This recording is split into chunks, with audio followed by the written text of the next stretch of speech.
Welcome to today's Explainer. If you've ever found yourself wondering exactly how massive tech companies manage to keep their analytical dashboards perfectly synced up with their live operational databases and do it without bringing the whole system crashing down, well, you are absolutely in the right place. Today, we're going to literally trace the exact path of a single data event as it travels from creation all the way to consumption. And along the way, we're going to tackle one of the most notoriously tricky challenges in data engineering: how to actually properly delete something. So here is our roadmap for today. We're going to start with the real-time data shift, then enter CDC and Debezium, look at the anatomy of a change event, tackle the delete dilemma, cover GDPR and Kafka tombstones, and then wrap the whole thing up with production-ready data pipelines. Let's dive in. So how do you move data in real time without crashing your database? I mean, this is really the ultimate architectural challenge for data engineers and platform architects everywhere, right? Historically, if you wanted to know what happened in your database, you had to run these incredibly heavy, expensive queries against it. And if you're doing that constantly just to get real-time updates, well, your database CPU completely spikes, your customer-facing apps slow to a crawl, and eventually, the whole system just crashes. But the reality is, modern businesses demand instant data. To put that into perspective, imagine a bustling e-commerce platform. Let's call it One Shop. For a long time, relying on traditional nightly batch ETL meant they were pulling data once every 24 hours. Think about that. A brand new customer order for, say, a laptop would just sit in a dark database table for 23 hours, literally just waiting for the scheduled nightly bus to come pick it up. The result? You get stale data, you accidentally oversell popular items, and you completely miss your restocking windows. That is just way too slow. That order needs to notify the warehouse, update the inventory count, and trigger a shipping label instantly. By shifting to streaming CDC, One Shop finally gets those instant inventory updates, proactive alerts, and real-time dashboards. Store managers can make restocking decisions the exact second a trend starts, which is a total game changer. Section 1. The real-time data shift, the catalyst for modern pipelines. Moving right along to Section 2, enter CDC and Debezium, the engine of real-time. Now, change data capture, or CDC, it kind of operates like a high-speed bullet train. And the secret to how it works without crushing your database is that it relies on the write-ahead log, or WAL. You can think of the WAL as the database's strictly confidential chronological diary. Before a database like Postgres even writes a new customer order to its main storage tables, it securely jots it down in the WAL just for crash recovery purposes. This is where Debezium comes in, acting as this brilliant passive observer. Instead of running heavy SQL queries against the actual tables, Debezium just quietly reads the WAL. It doesn't disrupt the database's primary job of serving customers at all. It's basically just reading the diary over its shoulder. Okay, so let's zoom out and look at the whole picture here. The logical flow of this pipeline is actually pretty straightforward. Step 1, our order hits the source database, say Postgres. Step 2, Postgres instantly records that change in its transaction log. Step 3, our Debezium connector, which utilizes Postgres's native PG output plugin, reads that log and captures the change. Step 4, Debezium publishes this change event straight into an Apache Kafka topic. Here, Kafka is basically acting as the central nervous system, holding the event securely.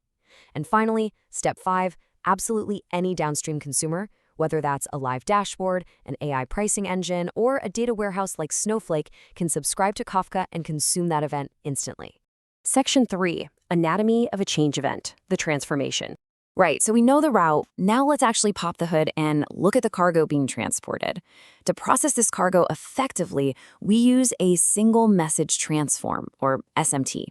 And SMT is this really powerful native feature in Kafka Connect that lets you modify, route, or filter messages right as they're flowing through the pipeline.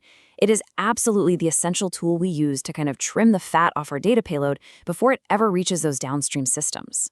Because here's the thing, without transformation, a default Debezium JSON payload is incredibly detailed, but man, is it bloated. It contains heavy source metadata, timestamps, operation codes, the whole shebang.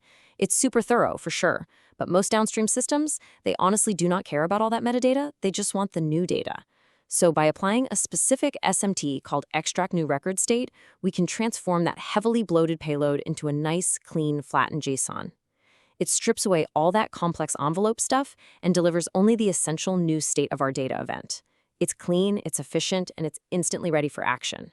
Which brings us to Section 4, the delete dilemma, the climax of our data journey. Up until now, we've really only talked about inserts and updates. And frankly, those are the easy part, right? You have data, you move data. But how exactly do you replicate the complete and utter absence of data? When a user clicks delete profile, the source database just removes the row. But representing that physical removal in a distributed streaming system that's specifically designed to append data, well, that is a notoriously nuanced problem. Let's methodically compare the two main architectural strategies we use to solve this. First up, we have soft deletes. In this scenario, we don't actually delete the row in our downstream data warehouse. Instead, the pipeline just adds a Boolean flag, like _deleted equals true, along with the timestamp. The pros here? Well, you preserve complete historical accuracy. Analysts can perform time travel queries to see exactly what the database looked like yesterday. But the cons? Query complexity. Literally every single analytical query now has to include a filter to ignore deleted rows, or your reporting is going to be drastically wrong. On the flip side, we have hard deletes. This involves physically removing the row from the destination using a delete or merge statement. The pros? Your destination stays perfectly clean, mirrors the source exactly, and you save on storage costs. The big downside, though, is that once it's gone, it is gone. You permanently lose the historical context for that entity. Section 5. GDPR and Kafka tombstones, the compliance plot twist.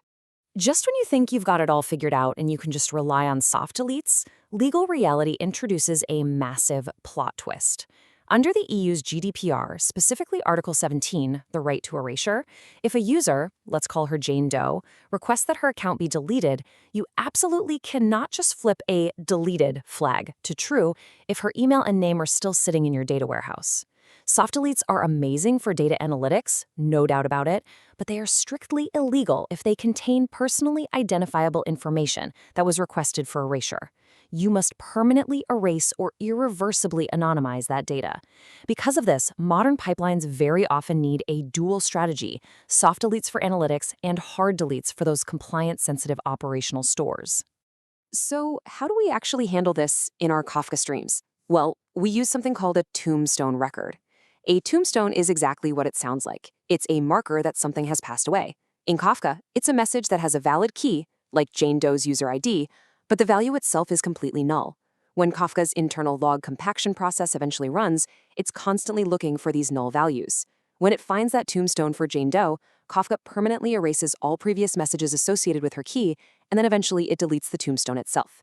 It's just this really elegant native mechanism that ensures our downstream consumers know our data has been legally and permanently erased.